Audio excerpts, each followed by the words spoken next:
안녕하세요. 자성사 도입니다. 오늘은 율법 공양의 의미에 대해서 제가 말씀드릴 건데요. 일반적으로 절에서 공양물을 올릴 때 6가지를 올리잖아요. 6가지 공양물에는 무엇이 있을까요? 등공양, 향공양, 차공양, 쌀공양, 과일공양, 꽃공양 이렇게 있죠. 이렇게 저희가 올리는 공양의 의미에 대해서 알려드리겠습니다. 이것을 알고 계신다면 공양하는 마음이 조금 더 새로울 수가 있겠죠. 간단하게 설명해 드릴 테니까 끝까지 시청해 주시길 바랍니다. 자, 우리가 살아가는 데 있어 중요한 것이 6가지 공양에 포함되어 있습니다. 이 6가지는 지혜, 자유, 건강, 행복, 성취, 사랑입니다. 저희는 살아가면서 이러한 것들을 기본적으로 원하고 살아가죠.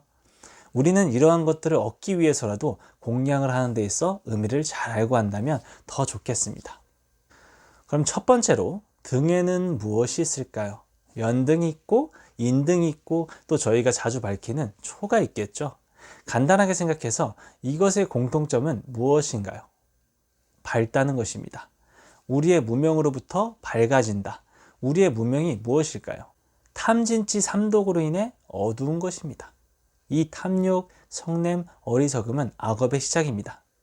그리고 이 악업은요, 저희가 신구이로 짓게 됩니다.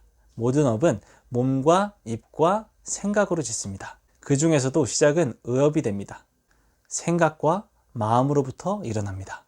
천수경에 보면 죄무자성 종심기라고 합니다. 죄는 자성이 없어 마음 따라 일어난다. 즉 등은 밝으니까 지혜를 상징하고 지혜의 등이다 해서 반야등이라고 하는데 등공양을 올림으로써 나의 어두운 탐진치 무명으로부터 벗어나 밝은 지혜의 광명을 얻고자 하는 것입니다. 대표적으로 불교의 상징화인 연꽃 등의 의미를 말씀드리자면 다른 삿된 것에 물들지 않는 청정함이 있고요. 연꽃은 다른 꽃과 다른 게 꽃이 피면서 씨방이 함께 자라납니다. 이것은 인과가 둘이 아니다. 우리가 무슨 행동을 하든지 원인과 결과가 함께 이어져 있다는 인과의 진리를 상징하는 것입니다. 두 번째로 향공양이 있는데 향은 연기가 나죠. 자유를 의미합니다. 그래서 해탈향이라고 합니다. 우리는 돈, 명예, 권력으로부터 자유로워지고 싶을 때가 많습니다. 이것을 포기하라는 말은 아니고 내가 너무 이러한 것에 각박해져 있다 보니까 조금 한숨 돌리라는 것입니다. 향이 타면서 연기가 되어 날아가는 것처럼 내 아집의 몸을 태워버리고 자유로운 몸이 되도록 하는 것입니다. 즉 향은 해탈 자유로움을 상징합니다. 향은 자신을 태워 주위를 밝게 함으로 희생을 상징하기도 합니다. 향공양을 올림으로써 화합이 되게 하고 도량을 향기롭게 하는 공덕을 짓고 나와 부처님이 연결되어 나의 몸에 부처님의 향기가 배고 닮아가게 합니다. 세 번째로 차공양의 의미는 무엇일까요? 건강을 상징합니다. 감로다라고 하는데 목마를 때 마시는 한 잔의 물은 말 그대로 감로수겠죠. 부처님의 법문은 감로수와 같습니다. 부처님의 법문은 만족과 청량함을 줍니다. 차공양은 만족과 청량을 의미하고 물은 우리의 도량과 우리의 마음을 청정하게 만들어줍니다. 네 번째로 쌀공양의 의미는 무엇일까요? 기쁨입니다. 행복입니다. 공양미라고도 하죠.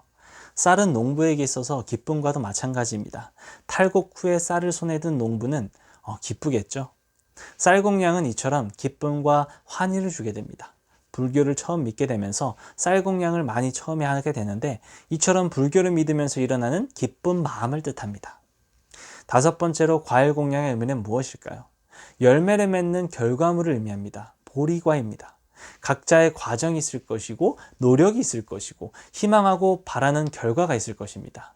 성공, 시험, 인연, 사업, 취업 등 이러한 결과 성취를 바라는 것입니다.